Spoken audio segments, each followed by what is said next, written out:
1, 2, 3, 4, 5. Okay. Okay. How do you feel about tattooing? Well, I feel tattooing is no good for anybody. It just doesn't look good. It doesn't look good on the body. The body was made to look just like it is. You know, neat, clean. Tattoos only disfigure it. Do you have any other tattoo artists that you're talking to? Or? No. Okay.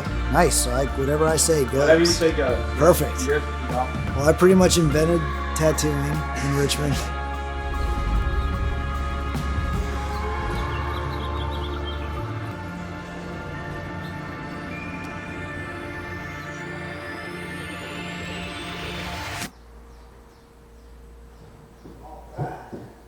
Almost ready. You want anything to drink? A bottle of water. My name is Jesse Smith. I live in Richmond, Virginia. I tattoo at a Loose Screw Tattoo, and I also host the Richmond Tattoo and Arts Convention.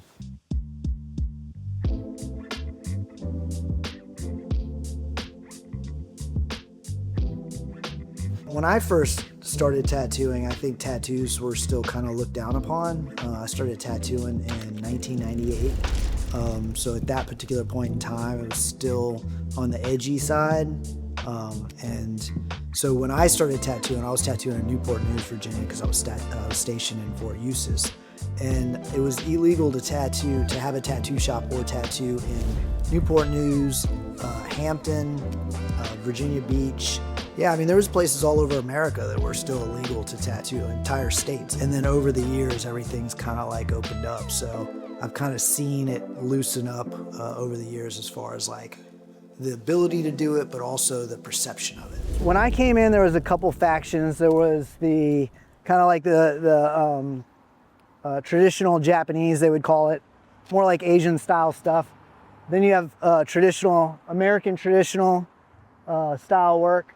You had like biomech or bioorganic. You've got tribal. You had new school.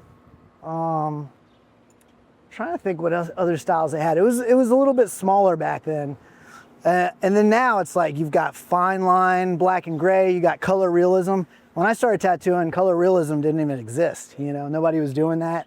There was very little black and gray realism either. So now you have that. You've got this stuff called cyber sigilism, which is really interesting. It's like almost like a dubstep version of tribal. You know, it's like just crazy. So yeah, I mean, a lot of different styles. But yeah, I got thrown into the new school style just based off of the fact that the way I drew when I got into the tattoo industry was a little more cartoony. You think that's fair? Yeah, I'm good with it. Yeah, so I moved to Richmond, Virginia in 1999. That was when I got out of the military and I came up here to go to VCU.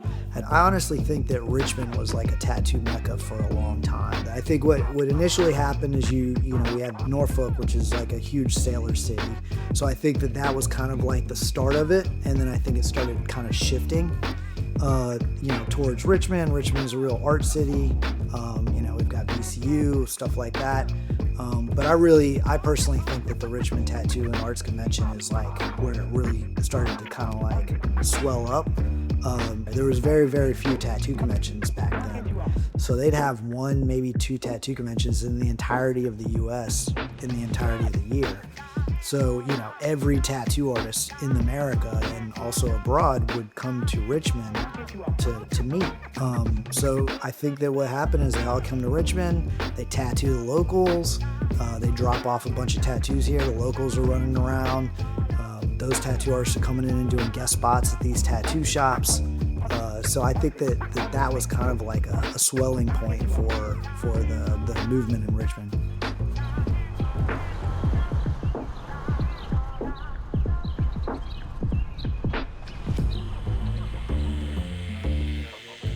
We have a color study that we put together, so it's all outlined prior. Yeah, this is one of 3. So we've had 3 of these of the same kind of theme, and all 3 of us worked on all 3 of those. And Frank here is the biggest bitch of them all. Put that on record. Yeah, you know, I'm really happy about where everything has gone. I feel like when I first got in, I didn't fit in too well. It was like, you know, I'm working at shops where there's a bunch of bikers. I'm a little art nerd. So, you know, I feel like the industry has slowly grown into what I like versus the other way around. I mean, I feel like Richmond, from my perspective, Richmond's identity is creative. It's artistic. It's, you know, and we do, but I wish we would push heavy into that. I mean, Richmond has got such a thick art scene, and we've got the murals. You know, we've got some of the best murals in the world right here in Richmond. Of course, we've got VCU, we've got the tattoo scene. I mean, there's a lot of like underbelly art type stuff that's happening here, and if the city could just push into that, I think it would just kind of amplify our voice, you know.